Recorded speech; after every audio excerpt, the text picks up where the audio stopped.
अब कोचिंग में दो टाइप के स्टूडेंट आते हैं। मैंने यहाँ कोचिंग सेंटर के अंदर ऐसे बच्चे भी आते हुए देखे जो बहुत जीनियस थे और फेल होके गए। क्यों? क्योंकि यहां आके भटक गए।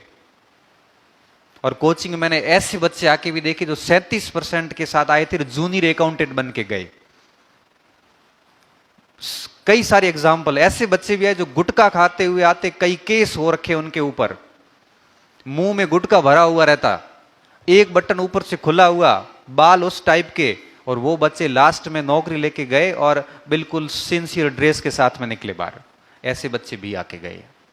संस्थान के अंदर दोनों टाइप के बच्चे आते हैं। अब आप किस श्रेणी में जाओगे वो आपके ऊपर डिपेंड करता है। इसलिए मैं कहता हूं कि अगर आप अपनी तैयारी शुरू करते ही हो ना, भले कोचिंग में करो भले घर पे करो, उसमें रखना ईमानदारी बहुत जरूरी है। अगर आप धोखा दोगे कि सभी को, घर वालों को, तो आप मान के चलिए कि आप एक बार या 2 बार धोखा दे सकते हो, बार बार नहीं दे सकते। और धीरे धीरे स्थिति ऐसी हो जाएगी, घर वाले शादी कर देंगे, शादी करने के बाद में 1-2 साल तक खर्चा देंगे, तीसरे साल कहे भाई तेरा टाबर तुम बाढ़ के, तेरे करने वाला हमने कर लिया। फिर किसी प्राइवेट स्कूल में जाओगे, इधर उधर करोगे, 10-5 हजार के लिए तोटे पड़ेंगे, 1 रुपया कैसे आता आपको पता नहीं है। तो एक बात ये कहना चाह रहा हूं कि सिचुएशन को ऐसा मत समझना कि जीवन भर आपकी सिचुएशन ऐसी रहेगी। अब बहुत सौभाग्यशाली लोग हैं कि आप यहां तक पहुंचे हैं। यहां तक का मतलब कोचिंग सेंटर की बिल्डिंग तक नहीं कह रहा हूं, यहां तक का मतलब यह है कि आपको एक अपॉर्चुनिटी मिल रही है और आपके घर वाले आपको पढ़ाने के लिए तैयार है।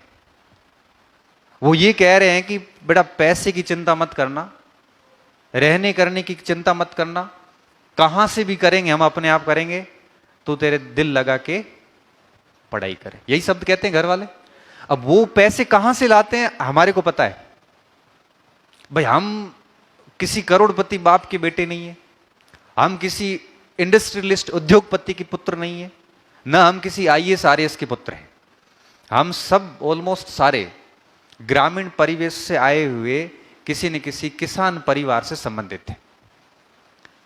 और हमें अवसर बहुत कम मिलते हैं, और मैं मानता हूं कि अगर इन अवसर को बुना दिया जाएगा तो जीवन में हमेशा अपने आप पे गौरव होगा। कईयों को दूसरों पे गौरव होता है, और एक व्यक्ति जो कठिन हालातों से निकला हुआ होता है ना, वो कुछ अचीव करता है तो उसको खुद को गौरव होता है। इस गौरव को अभी आपने महसूस नहीं किया, मैं हर दिन करता हूं। बीच में मैं इंटरव्यू लेने की जयपुर गया था। अब मैं जयपुर गया तो वहां पे मुझे इतने बच्चे मिले, मतलब मैं एक समय था, मैं 13 साल पहले जयपुर गया था तो कोई जानता ही नहीं था।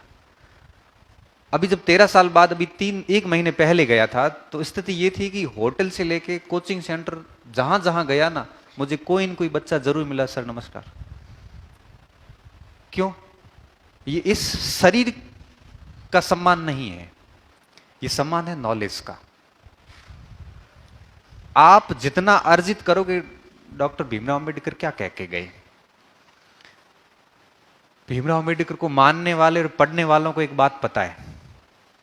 उन्होंने कहा था कि जो ताकत इस किताब में है ना, वो ताकत इस दुनिया की किसी शक्ति में नहीं है, और इसमें जितना डूबोगे ना लोग, उतना आपको ऊपर उठाते जाएंगे। तो कहने का साफ मतलब है कि इस मौके को जो आपको मिल रहा है, मौका मिला है कॉलेज के अंदर। आपको पता है भारत के अंदर अगर आप आंकड़े देखोगे ना, मुश्किल से 2% बच्चे कॉलेज शिक्षा तक पहुंचते हैं। मुश्किल से 2% बच्चे, हजारों बच्चों को तो शिक्षा मुहैया नहीं होती है, और आपको मिल रही है, यह बहुत बड़ी बात है। तो एक दिन भी खराब ना करें, और अपने आप को पूर्ण रूप से अगर पढ़ाई में समर्पित करोगे ना, तो 2 साल के बाद में ऐसे रिजल्ट निकलते हैं जिसकी कल्पना हमने कभी की नहीं थी। मैं खुद बैठा हूं आपके सामने, 10th के अंदर बड़ी मुश्किल से पास हुआ था। 49% कोई बहुत ज्यादा प्रतिशत नहीं होती, सही कह रहा है। आज की तारीख में हम कॉलेज में अभी एडमिशन कर रहे हैं ना, तो 80-85 से नीचे तो कॉलेज में एडमिशन नहीं हो रहा है। फिर 12th करी तो उसमें भी परसेंटेज इतने ही थे। ठीक है, 12th में फिर भी फर्स्ट डिवीजन बन गया था। बहुत एक औसत विद्यार्थी रहा हूं मैं हमेशा से। आज मैं 3 सब्जेक्ट पढ़ाता हूं, 3 सब्जेक्ट पढ़ाता हूं, और सबसे खास बात यह है कि तीनों में कई विद्यार्थी तो ये कंफ्यूज हो जाते हैं कि मैं किस विषय का हूं। भूगोल का हूं कि इकोनॉमिक्स का हूं कि हिस्ट्री का हूं। और ये कंफ्यूजन बच्चों के नहीं है, बच्चों को तो पता नहीं चलता, लेकिन बड़े बड़े प्रोफेसर बने हुए ना, वो भी सोचते हैं कि सर आपका सब्जेक्ट कौन सा है।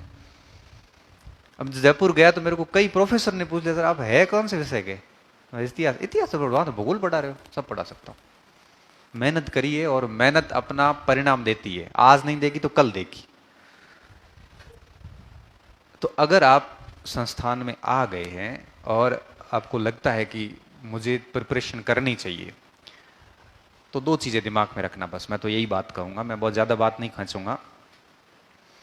अगर आप इन शिक्षकों से ज्यादा मेहनत कर पाओ, टीचर 2 घंटे पढ़ाने के लिए 4 घंटे पढ़ के आता है। आप एक किताब देखते हो, हमें 5 किताबें देखनी पड़ती है। हमें 5 किताबों से वेरीफाई करना पड़ता है कि वास्तविक तथ्य क्या है,